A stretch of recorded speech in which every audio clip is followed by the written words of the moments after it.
Hi friends, అందరూ ఎలా ఉన్నారు? బాగున్నారా? మేము బాగున్నామండి. మీరు ఎలా ఉన్నారండి? ఏం లేదండి, ఆనపకాయతో చిన్న రెసిపీ చేస్తున్నాను. ఆ రెసిపీ ఏంటో మీకు చూపించేద్దామని చిన్న వీడియో చేస్తున్నాను. చూసేయండి. వీడియోలోకి వెళ్ళిపోదామా? రండి ఫ్రెండ్స్. ముందుగా ఒక గ్లాస్ కందిపప్పు తీసుకున్నామండి. కందిపప్పు తీసుకుని కందిపప్పుని శుభ్రంగా కడుక్కుని నానబెట్టుకుంటానండి. తర్వాత ఈ ఆనపకాయని పీల్ చేసి చిన్న చిన్న ముక్కలుగా కోసుకుందాము. ఓకేనండి. ఇందాక పప్పు నానబెట్టుకున్నాం కదండి. ఒక గ్లాస్ పప్పు తీసుకున్నాం కదా, గ్లాస్ పప్పుకి 2 గ్లాసెస్ ఆఫ్ వాటర్ వేసుకున్నానండి. ఇప్పుడు దాంట్లో మనం 4 పచ్చిమిరపకాయలు, ఆనపకాయ ముక్కలండి,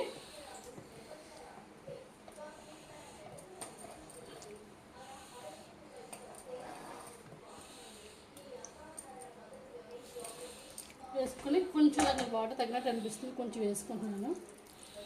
వాటర్ అలా వేసుకునండి కుక్కర్లో మూత పెట్టుకోవాలి.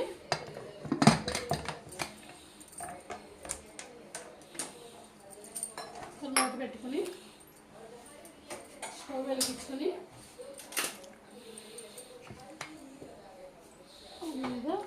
3 విజిల్స్ వచ్చే వరకు ఉంచుకోవాలండి. తర్వాత నెక్స్ట్ ప్రాసెస్ చెప్తానండి. ఓకేనండి.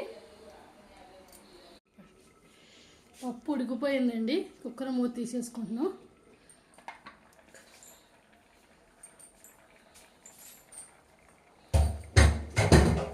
కుక్కర్ మూత తీసుకున్న తర్వాత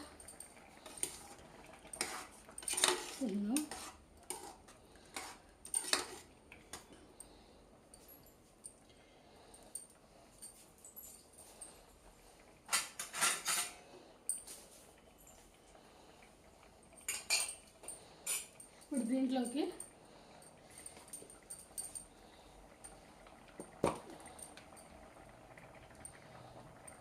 తగినంత పసుపు,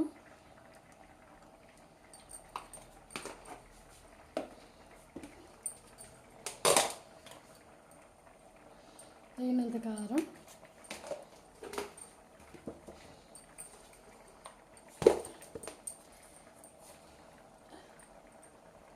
వన్ స్పూన్ సాల్ట్ వేస్తున్నానండి.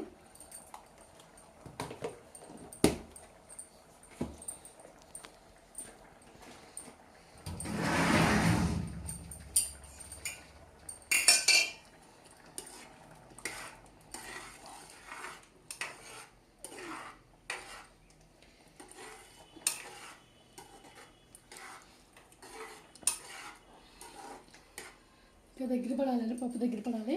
ఈ లోపల పక్కన చారు కూడా పెట్టేసుకున్నానండి. పప్పు ఆనపకాయలోకి చారు కావాలి కదా, రసం కావాలి కదా, రసం పెట్టేసుకున్నాను.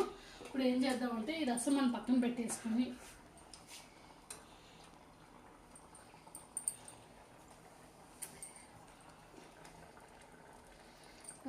పెట్టేసుకున్నాం కదా, మళ్ళీ స్టవ్ వెలిగించుకొని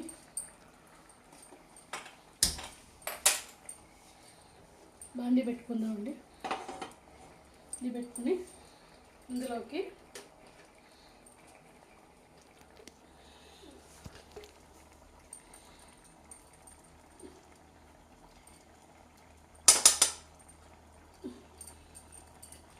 నెయ్యి వేసుకున్నామండి.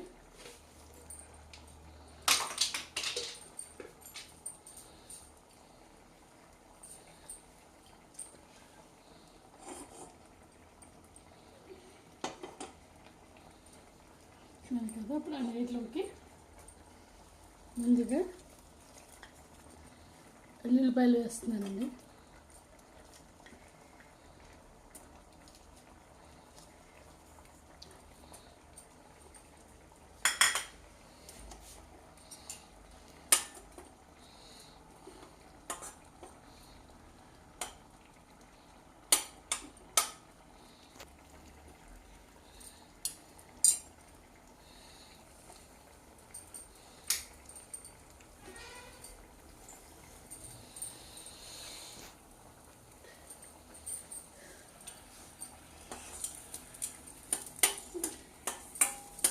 ఉల్లిపాయలు వేగుతున్నాయి కదా పక్కన, ఇవి తెలుసా మీకు?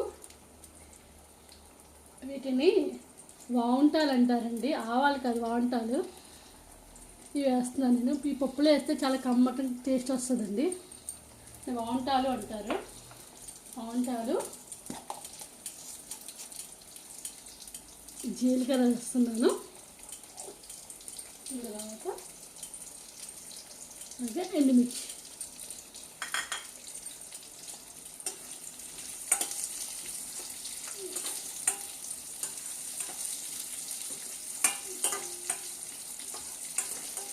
దగ్గరగా ఫ్రై అవ్వాలండి.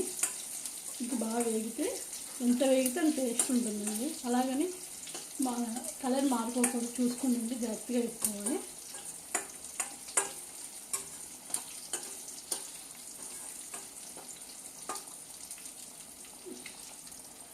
పక్కన పప్పు కూడా తిప్పుకుంటూ ఉండాలి.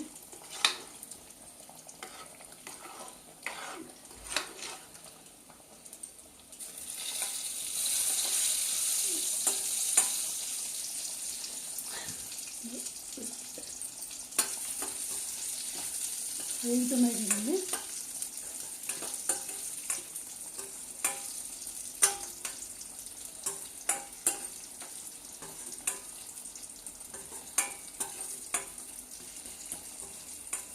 ఉల్లిపాయలు చాలా పెద్దగా ఉన్నాయి. వచ్చే పాయలు నేను చాలా పెద్దగా వస్తున్నాయి. అంటే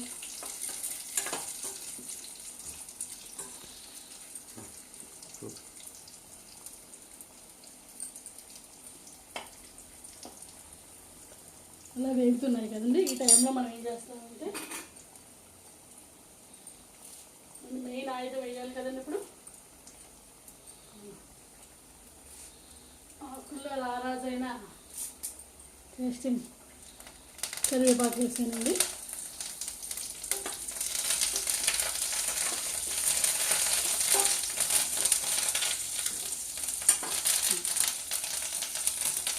ఇప్పుడు ఏం చేయాలంటే ఈ పప్పు స్టవ్ కట్టేసి ఈ పప్పుని దీంట్లో వేసేస్తున్నాను.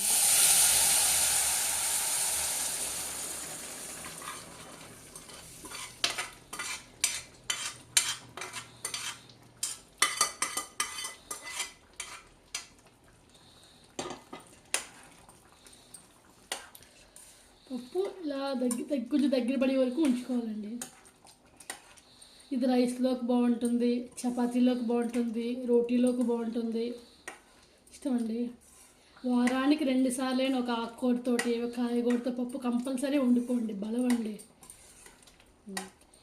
దగ్గర పడిన తర్వాత మళ్ళీ వస్తాను వీడియోలోకి. ఓకేనండి.